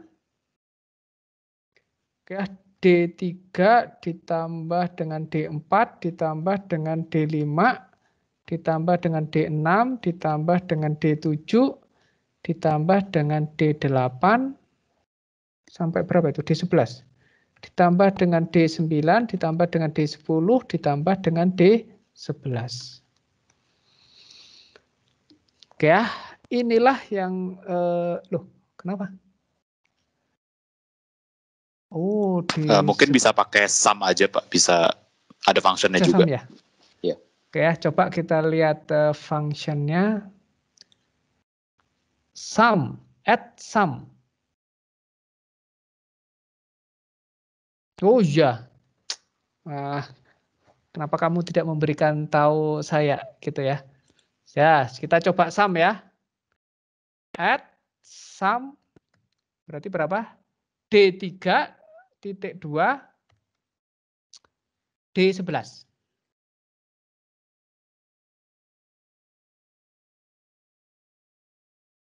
Ya. Jadi ini adalah yang disebut sebagai fungsi objektif dari nanti optimasi saya. Jadi optimasi saya nanti itu harus menghasilkan nilai objektif itu yang serendah-rendahnya. Serendah-rendahnya berapa? Kalau bisa itu adalah 0. Gitu. Oke. Oke, baik. Nah, kemudian apa yang akan kita lakukan di sini? Ya, saya tutup di sini. Ya, saya buka tadi itu adalah ini saya. Ya, yang namanya home optimize saya di mana nih? Optimize. Nah, ini ya optimizer saya. Saya kembalikan di sini. Saya di sini akan mendefinisikan variabel-variabel apa saja yang akan saya optimasi. Ya, karena tadi itu saya punya banyak variabel yang harus saya optimasi. Oke ya, maka saya akan masukkan itu adalah yang pertama ya, terkait nilai-nilai berapa rasio splitting. Nah, itu yang saya optimasi. Jadi saya add ya, terus kemudian ada T101 ya. Jadi di sini ini adalah flow ratio flow 1.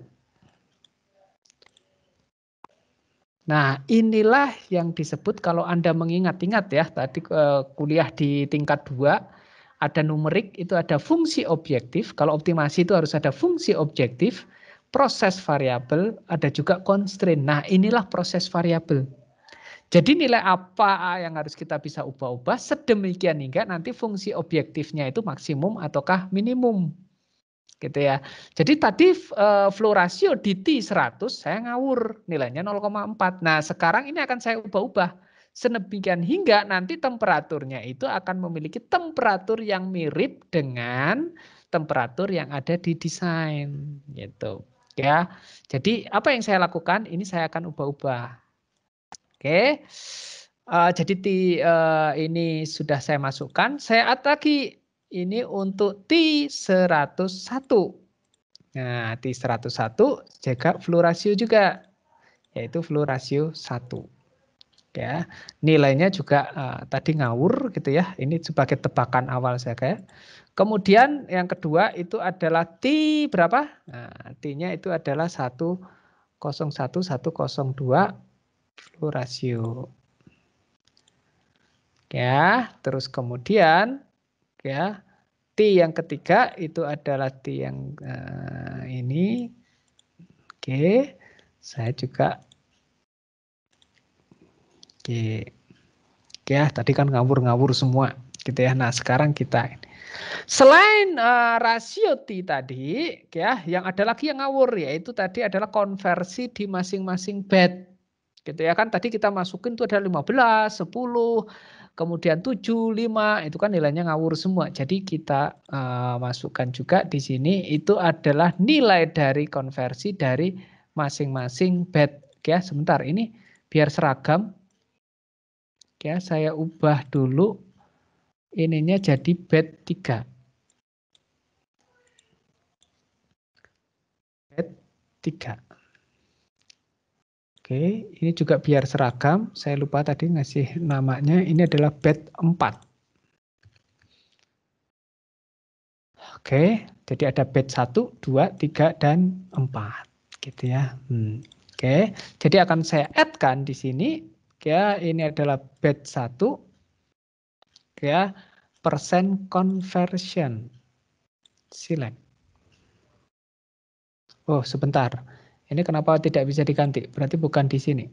Ya, saya delete dulu. Ya, add.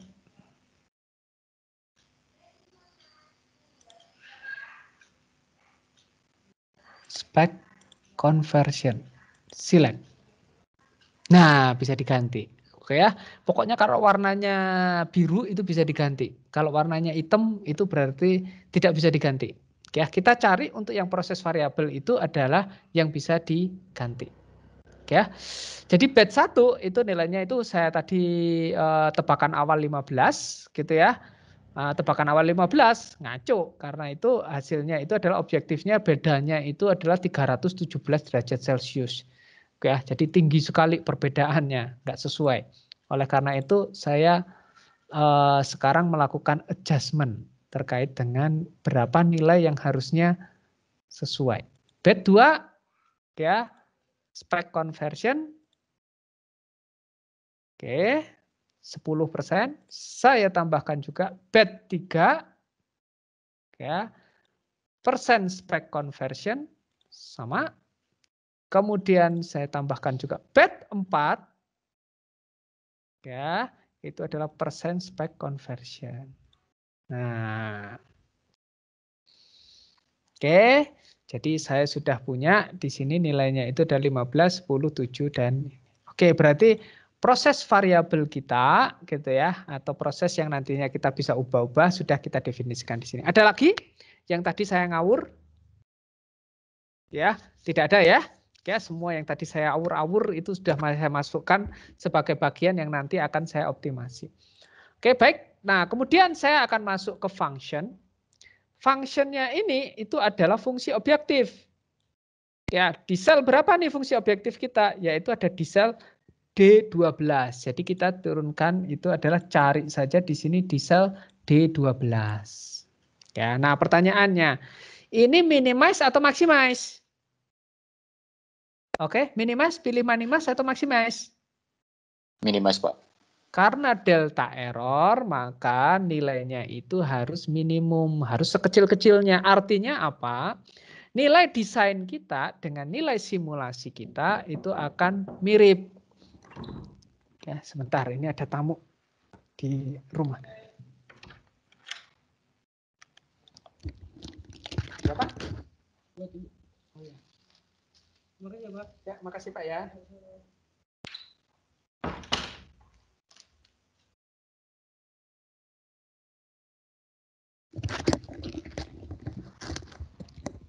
Oke, jadi tadi ada iklan sebentar. Oke. Baik, saya kembali lagi ke sini gitu ya. Jadi fungsi objektif saya itu posisinya kalau di spreadsheet ini adalah di sel D12 gitu. Jadi kemudian nilainya itu harus minimum. Ya. Nah, kemudian apakah ada constraint yang harus kita masukkan? Ini terserah kalau misalnya ada yang mau membuat nilai constraint atau dan lain sebagainya, silahkan kalau misalnya ditambahkan gitu ya, misalnya constraint-nya bahwa nilai konversi itu tidak mungkin negatif. Oke ya, silahkan kalau mau ditambahkan. Tetapi kalau dari saya itu adalah karena ini sudah terdefinisikan di sini gitu ya, kita bikin supaya low bound-nya itu jangan sampai negatif, itu aja. Ya. Jadi ini ya minimize, kalau misalnya sudah masuk ke bagian parameter. Ya, parameternya seperti apa gitu ya. Ini nilai toleransinya, iterasinya biasanya saya tambahkan sampai 100. Oke. Terus kemudian metodenya itu adalah mix, ya. Ada metode box, ada SQP, quadruple programming, ya. Ada kuasi Newton dan lain sebagainya. Biasanya saya mix saja. Ya, kalau misalnya sudah, saya akan masuk ke monitor, tapi jangan lupa biasanya begitu error gitu ya. Optimizer itu kadang-kadang error. Jadi kalau misalnya supaya nanti menghindari yang namanya error kita belum melakukan saving, saya save terlebih dahulu. Oke, sebentar ya, saya save terlebih dahulu. Oke, D.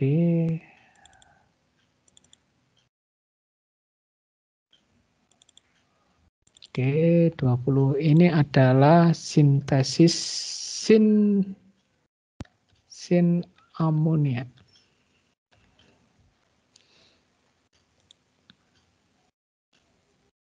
Oke, baik.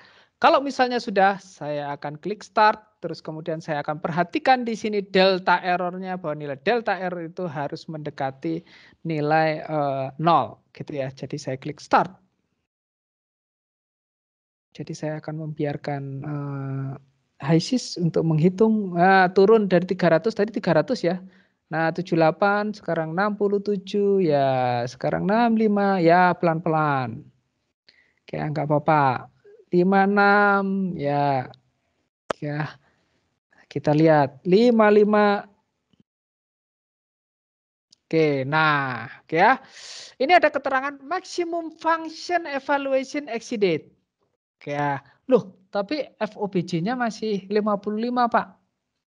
Oke ya, ini masih errornya itu masih tinggi meskipun beberapa temperatur sudah mirip dengan error itu adalah 0,04. Oke ya, 0,02, 0,07. Nah, perlu kita perhatikan lagi gitu ya. Kita bisa kembali ke variabel tadi gitu ya. Ada kemungkinan di sini itu ada yang ketabrak. Ingat bahwa dengan kita memasukkan low bound sama high bound berarti nanti pergeseran dari perubahan proses variabel itu berada di antara low bound dan high bound-nya. Ya, nah kadang-kadang nilai itu bisa jadi ketabrak. Ya. Nah, kalau misalnya ketabrak, apa yang harus kita lakukan? Ya kita perhatikan mana bagian yang ketabrak, terus kemudian apakah kita evaluasi, apakah itu bisa kita tambahkan. Misalnya nih, di sini sudah 0,2.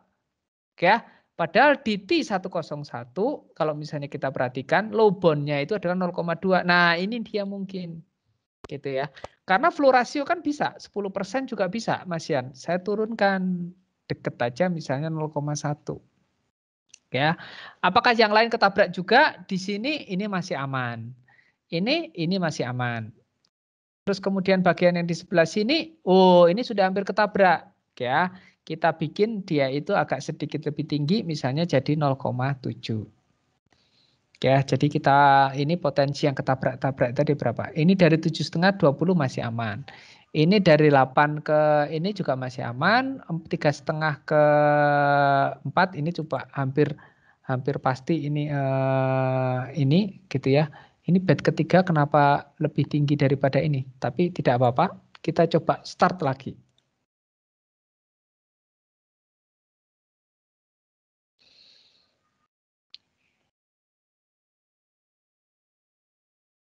Ya, tadi dari 50-an. Nah, sekarang sudah mulai mendekati lagi 22. Ya, naik lagi menjadi 90. Ya, jadi 20. Nah, 20. Ya, kita perhatikan lagi apakah ada yang ketabrak lagi? Nah, sekarang aturannya sudah benar. Coba Anda perhatikan 18, 9, 7, 6. Ya, tapi kita coba perhatikan lagi apakah ada yang ketabrak? Nah, ini hampir-hampir ketabrak. Coba kita turunkan lagi. Nah, lobonnya hampir ketabrak ini tadi. Ini 0,4, ini hampir ketabrak juga. Wah, ya udah, kita kasih 0,8. Oke ya, jadi kita kasih 0,8. Oke. Terus kemudian apa yang kita lakukan? Kita monitor lagi, kita start. 20 ya, deltanya ya. Nah, turun jadi 18. Turun jadi 7. Turun jadi 4. Oke, jadi sekarang turunnya itu adalah sekitar 4,5. Coba perhatikan lagi, apakah ada yang ketabrak atau enggak. Ya, memang kalau kita berhubungan dengan optimasi, nanti kalian berhubungan dengan optimasi, terus kemudian data feed juga sama ya, data feed juga sama. Patient, oke ya, Anda perhatikan apakah dia menabrak lubon dan lain sebagainya. Wah, ini ternyata sudah hampir ketabrak nih. Oke ya, 0,5 ternyata di sini juga 0,75. Oke ya, jadi ini kelihatannya kritikal. Oke ya, oleh karena itu apa yang kita lakukan gitu ya, kita coba kecilkan lagi. Misalnya 1E-2. Oke ya, coba juga saya perhatikan juga. Ini kenapa flow ratio di T ini.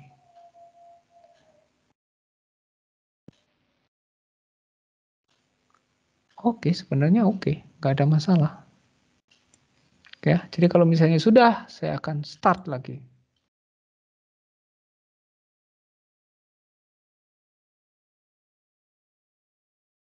Tiga, 4, kembali lagi ke 4. 1. Nah, sudah mulai mengecil nih.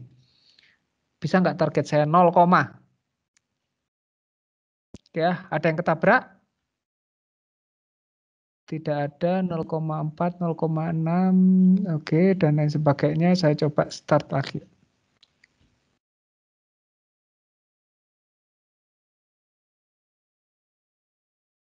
Dua,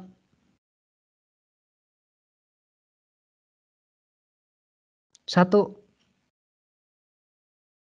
Nah, ternyata sudah tidak ada yang ketabrak, gitu ya. Kalau misalnya Anda sudah tidak ada yang ketabrak di sini, gitu ya. Terus kemudian nilainya juga sudah oke logik, gitu ya. Nah, ini. Ya, jadi memang errornya itu adalah 1,6. Tetapi kalau misalnya kita perhatikan di sini dari error yang ada di sini sebenarnya juga cukup kecil sekali. Misalnya untuk inlet 1 itu deltanya sudah 0,0 gitu ya, 0,0. Jadi bedanya temperatur 353 ini sebenarnya juga udah sama gitu ya. Cuma desimalnya yang berbeda. 481, 480,9 gitu ya. Jadi kalau secara engineering sih oke lah, ini cincai lah ini. Kayak secara engineering ya. Ya, 451 juga sama, ya. 390 juga sama, 436 ini juga sama, bedanya itu kecil sekali 404 dengan ini. Tapi kalau misalnya ini dijumlahkan memang jumlahnya akan menjadi 1,6 derajat Celcius delta untuk dari masing-masing, ya. Dan ini bukan square. Kalau square ini akan lebih kecil lagi.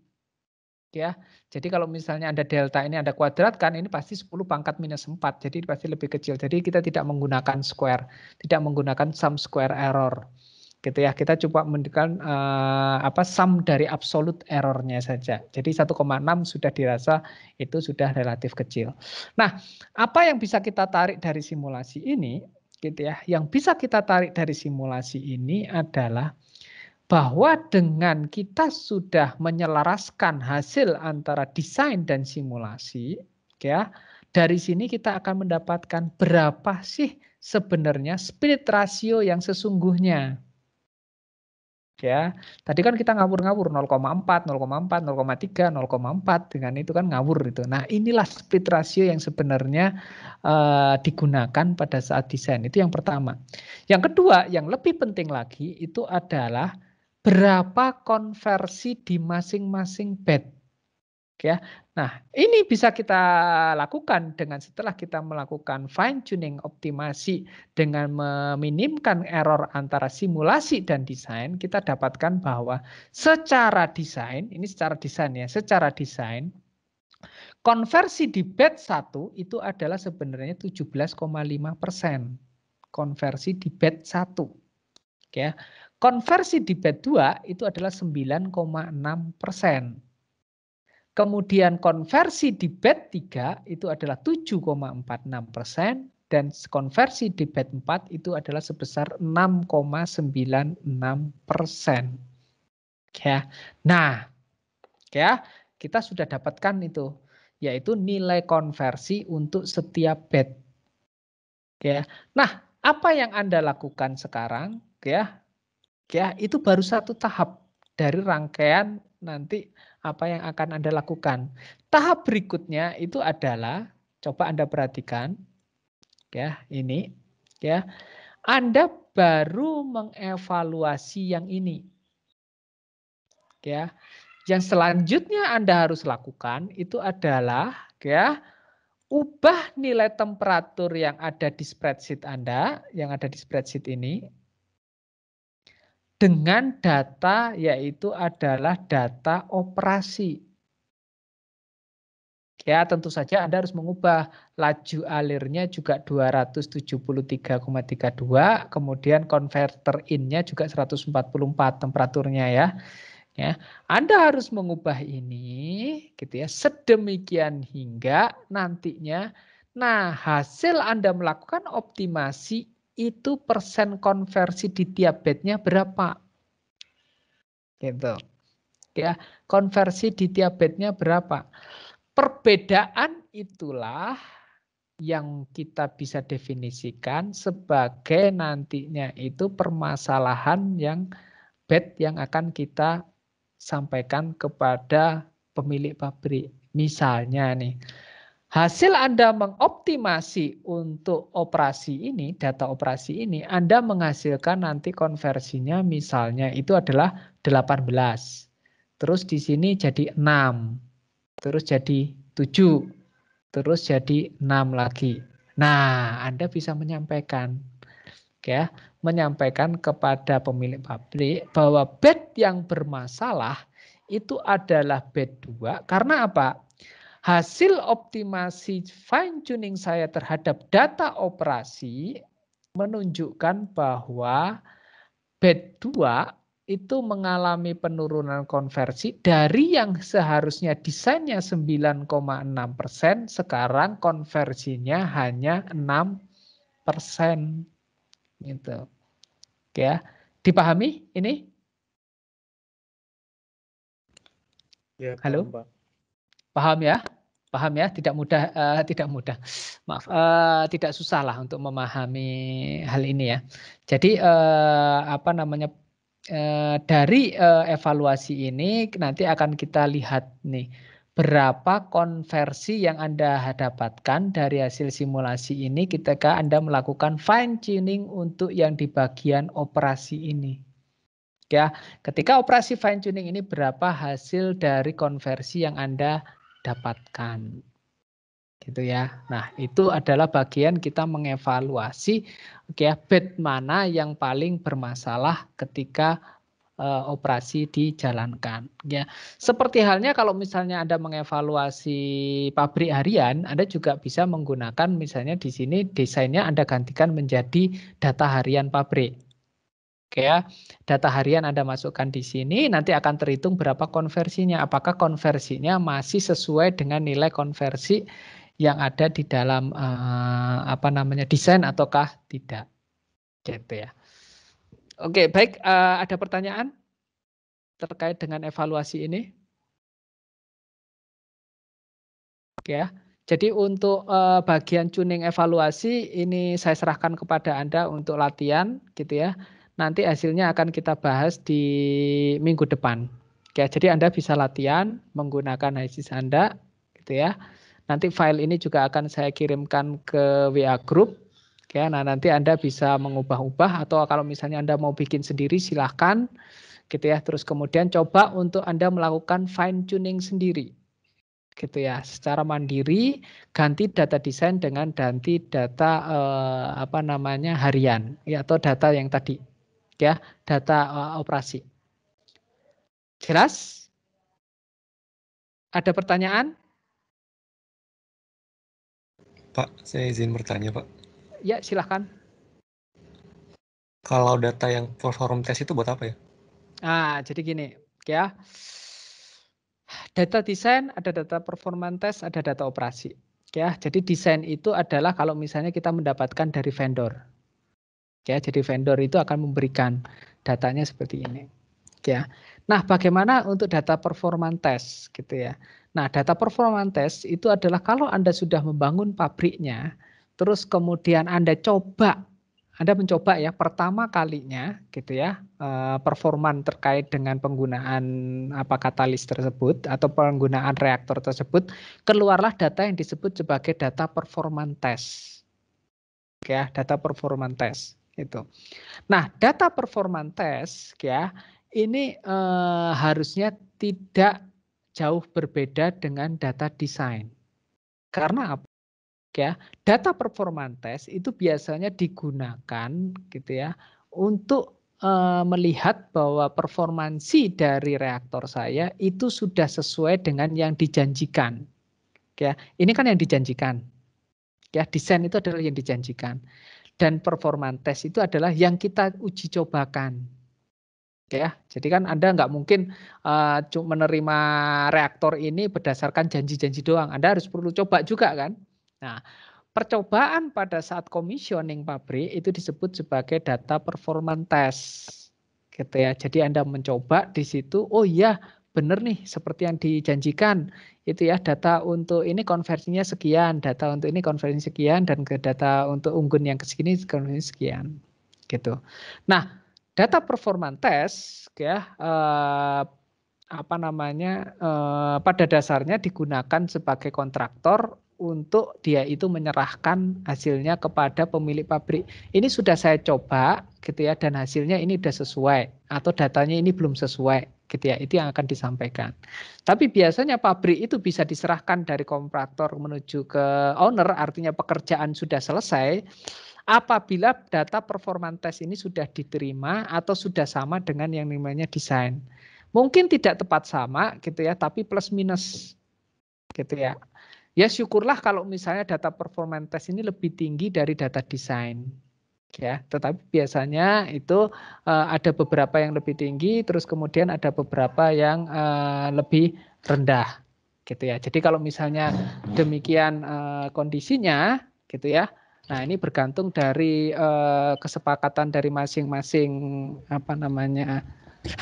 kontraktor dengan owner, berapa persentase penerimaannya, gitu ya. Oke, udah jelas? Ya, jadi harusnya performance test ini tidak akan jauh berbeda dengan yang namanya data design, karena ini adalah uji coba pertama, ya. Gitu. Makasih, Pak. Oke, ada pertanyaan lagi?